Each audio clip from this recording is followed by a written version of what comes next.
नमस्कार दोस्तों, मैं Ravi Mohan news and views के इस अंक में आपका स्वागत करता हूं। आज मैं आपके साथ बात करूंगा खेला होबे के बाद बंगाल में खून खराबे के मुद्दे पर।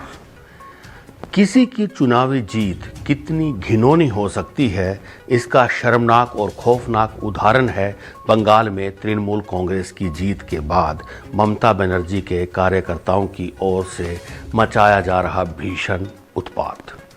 तृणमूल के नेता और कार्यकर्ता चुनाव नतीजे आते ही राजनीति विरोधियों पर जिस तरह टूट पड़े हैं, उसकी मिसाल मिलना मुश्किल है। भाजपा, कांग्रेस और वामपंथी दलों के कार्यकर्ताओं पर चुन चुन कर हमले हो रहे हैं। उनके दुकान मकान लूटे जा रहे हैं, उनमें आगजनी की जा रही है। महिलाओं, बच्चों और वृद्धों तक को छोड़ा नहीं जा रहा। स्थिति ये है कि प्रत्याशियों तक को निशाना बनाया जा रहा है और पुलिस या तो उनकी मदद करना नहीं चाहती या फिर ऐसा करने में असहाय है। ऐसी कई घटनाएं पुलिस की उपस्थिति में भी हुई हैं। इसीलिए इसमें संदेह नहीं कि ये हिंसा प्रायोजित है। इसकी आशंका पहले से ही थी, क्योंकि बंगाल राजनीतिक हिंसा के लिए अरसे से कुख्यात है। वहां चुनाव प्रक्रिया शुरू होने से पहले ही राजनीतिक हिंसा शुरू हो गई थी। ये हिंसा चुनाव के दौरान भी जारी रही, और वो भी तब जब मतदान 8 चरणों में कराया गया। चुनाव के बाद भी बंगाल में राजनीतिक हिंसा होने का अंदेशा था। इस अंदेशे को खुद बल दिया था ममता बनर्जी ने। एक सभा में उन्होंने कहा था, आखिर कितने दिन रहेंगे केंद्रीय बल, उनके जाने के बाद हम देख लेंगे। लगता है उन्होंने सचमुच देख लिया। क्या उनका आशय अपने कार्यकर्ताओं की हिंसा से था? पता नहीं, लेकिन ये तथ्य है कि उन्हें ये हिंसा दिख नहीं रही। उनकी और उनके सहयोगियों की माने तो राजनीतिक हिंसा की खबरें फेक न्यूज़ हैं। उनकी ओर से ये तो नहीं कहा जा रहा कि बंगाल में सब अमन चैन है। तृणमूल कांग्रेस के कुछ नेता अपने राजनीतिक विरोधियों के खिलाफ जारी भयानक हिंसा को जायज भी ठहराने में लगे हुए हैं। उसके सांसद डेरेक ओब्रायन कहते हैं कि दरअसल भाजपा के लोग ही आपस में एक दूसरे को पीटकर हार की खींच निकाल रहे हैं। ब्रायन की माने तो भाजपा के लोग अपने ही लोगों को मार रहे हैं। पार्टी की धाकड़ नेता कही जाने वाली सांसद महुआ मोइत्रा महिलाओं के साथ छेड़छाड़ और मारपीट से अविचलित हुए बगैर नसीरुद्दीन शाह के कथित कथन के सहारे पूछ रही हैं, सवाल ये है कि पागल के हाथ में माचिस किसने दी? ब्रायन और महुआ की हाँ में हाँ मिलाने का काम तथाकथित बुद्धिजीवी और लिबरल पत्रकार भी उत्साह से कर रहे हैं। एक ने तो ट्वीट भी कर दिया, जैसी करनी वैसी भरनी।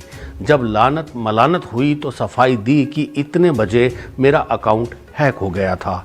ये कोई नई अनोखी बात नहीं। इस तरह के लोग होते ही हैं और आगे भी रहेंगे। उन्हें और खासकर लेफ्ट लिबरल तत्वों को विपरीत विचार वालों का दमन आनंदित करता है। वे अंध समर्थन या अंध विरोध में अपनी ही विचारधारा के बंधक होते हैं और कहीं कोई कितना भी गलत काम हो उसे सीधे सीधे या फिर किंतु परंतु के साथ जायज ठहराते हैं। विडंबना ये है कि ऐसे बुद्धिजीवियों, पत्रकारों से लोग अपेक्षा कर रहे हैं कि वे बंगाल की हिंसा पर कुछ बोलते क्यों नहीं। भला वे क्यों बोलेंगे? वे तो ऐसा ही कुछ होते हुए देखना चाहते थे। इसकी भी अनदेखी ना करें कि मीडिया के एक हिस्से को बंगाल में राजनीतिक और सांप्रदायिक हिंसा कभी नजर ही नहीं आती। बंगाल के मीडिया को तो इस तरह की हिंसा को नज़रअंदाज करने में महारत हासिल है।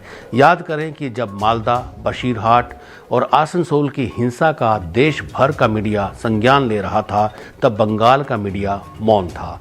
बंगाल का परंपरागत मीडिया एक अरसे से इस पर बहस कर रहा है कि हमें हिंसा और खासकर राजनीतिक सांप्रदायिक हिंसा की खबरें देनी चाहिए या नहीं।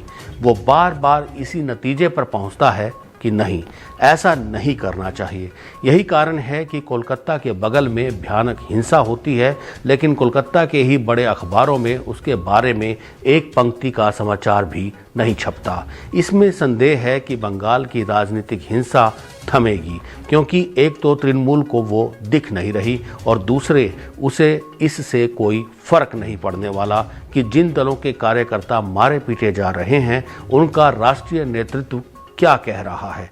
तृणमूल कांग्रेस की समझ से विरोधी दलों के नेता अपनी हार के बाद बंगाल को बदनाम करने का काम कर रहे हैं। हालांकि कांग्रेसी कार्यकर्ता भी तृणमूल की हिंसक भीड़ का शिकार बन रहे हैं, लेकिन उनकी हालत इसलिए सबसे दयनीय है क्योंकि राहुल गांधी इससे खुश हैं कि ममता ने भाजपा को हरा दिया। राहुल गांधी, शशि थरूर जैसे कांग्रेसी नेताओं के साथ साथ लेफ्ट लिबरल बिरादरी के लिए ममता की जीत ही लोकतंत्र की सच्ची जीत है। ये बिरादरी बंगाल में ममता की जीत के साथ साथ उन्हें राष्ट्रीय राजनीति के लिए उपयुक्त चेहरा बताने में जुट गई है। हो सकता है कि ममता वाकई राष्ट्रीय राजनीति में सक्रिय होने की कोशिश करे, लेकिन बंगाल को तबाह होने से कोई नहीं रोक सकता, शायद सुप्रीम कोर्ट भी नहीं। यदि सुप्रीम कोर्ट अपने स्तर पर बंगाल की हिंसा का संज्ञान लेता भी है तो लेफ्ट लिबरल बिरादरी उस पर वैसे ही टूट पड़ेगी जैसे तृणमूल कार्यकर्ता अपने विरोधियों पर टूट पड़े हैं।